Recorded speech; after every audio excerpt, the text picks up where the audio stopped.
মালদ্বীপসে আজকে আমরা সানসিয়াম উলু ভ্যালি ওয়াটার রিসোর্টে চলে আসছি। এখানে হচ্ছে আমরা একদিন এক রাতের জন্য বুকিং দিয়েছিলাম একটা ওয়াটার রিসোর্ট। এই ওয়াটার ভিলাগুলা ভিজিট করতে হলে আপনাকে যে এক রাত এখানে থাকতেই হবে এমন কোনো কথা নেই। নর্মালি আপনি যে কোনো রিসোর্টে উঠতে পারবেন। এরপরে আপনি যদি ওয়াটার ভিলা ভিজিট করতে চান, আপনি সারা দিনের জন্য একটা ডে ট্যুর প্যাকেজ নেবেন। যে প্যাকেজগুলো মোটামুটি $80 থেকে শুরু হয়। $80, $100, $150 মধ্যে বিভিন্ন ধরনের প্যাকেজ রয়েছে পার হেড। মানে বাংলাদেশি টাকায় আপনি 10-12 হাজার টাকা থেকে 20,000 টাকার মধ্যে বিভিন্ন ধরনের প্যাকেজ পেয়ে যাবেন, যেটার মধ্যে এই ওয়াটার ভিলাগুলো আপনি ভিজিট করতে পারবেন। আমরা কোনো ডে ট্যুর প্যাকেজে যাইনি, আমরা এখানে এক রাত থাকবো। আর এই ওয়াটার ভিলাগুলোর প্রাইস কেমন হয় তার ডিটেলসও থাকছে এই ব্লগে।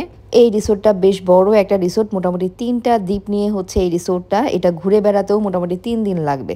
সো আমরা এক রাতের জন্য গিয়েছিলাম, কিন্তু আসলে এখানে সময় নিয়ে 2 থেকে 3 দিন শুধুমাত্র এই রিসোর্টটার জন্যই রাখা উচিত।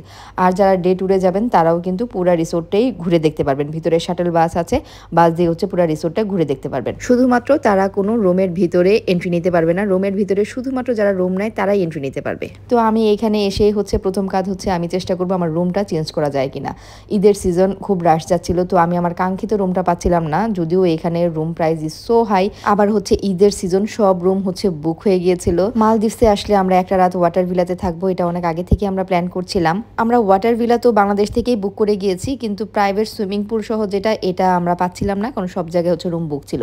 এখানে এসে তারপর আমি লাস্টবার ট্রাই করে দেখলাম যে দেখি কোনো অপশন ফাঁকা আছে কিনা। তো ওনারা আমাকে সাজেস্ট করলেন একটা জাকুজি সহ প্রাইভেট ভিলা ফাঁকা আছে। তো সেই রুমের জন্য এক্সট্রা পে করে আমি সাথে সাথেই সেই রুমটা বুক করে দেই। আমার কাছে মনে হয়েছে সুইমিং পুলের চাইতে জাকুজিটা বেটার অপশন। আমাদের রুম এখনো দেওয়া হয়নি। রুমের চেক ইন টাইম হচ্ছে দুপুর 2টায়, তো আমরা সকাল সকাল চলে আসছিলাম। তো এখন হচ্ছে আমি এসে আগে হচ্ছে রুমটা চেঞ্জ করছি। আমরা ওয়াটার ভিলাই নিয়েছি, কিন্তু প্রাইভেট সুইমিং পুল সহ ওয়াটার ভিলাটা আমরা পাই নাই প্রথমে, কারণ ঈদের সিজন আমি যেই ভিলাটা নিয়েছি সেটাও সহজে পাওয়া যায় নাই।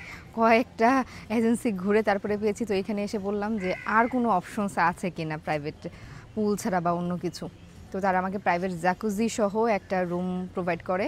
মানে সব কিছু মিলিয়ে আমাদের রুমের রেট পড়ে যাবে 1,87,000 অথবা 97,000 পার নাইট, মানে এক রাতের জন্য 1,97,000।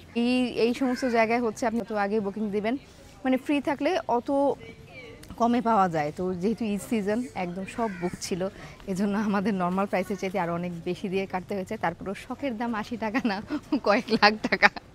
So we are waiting for our room. তো এই ফাঁকে হচ্ছে রিসোর্টটা এখন একটু ঘুরবো। প্রিয়, এখানে শাটল বাথ আছে, এটা দিয়ে হচ্ছে আমরা এখন রিসোর্টটা ঘুরবো। রিসোর্টটা হচ্ছে 3টা আইল্যান্ডের রিসোর্ট। সো আইল্যান্ডের মধ্যে হচ্ছে আমরা এই ছোট শাটল বাস দিয়ে ঘুরতে পারবো। ওই সাইডে গিয়ে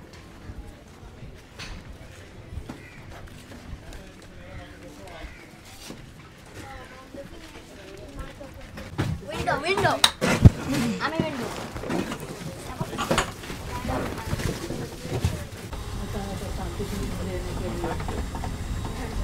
এটা 3টা আইল্যান্ড মিলে হচ্ছে এই রিসোর্টটা।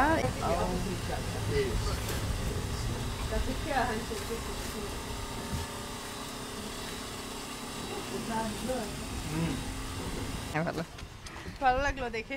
আচ্ছা, তোমাকে অনেক দেখি বাবা। ভালো আছো? হ্যাঁ, আল্লাহ হাফেজ।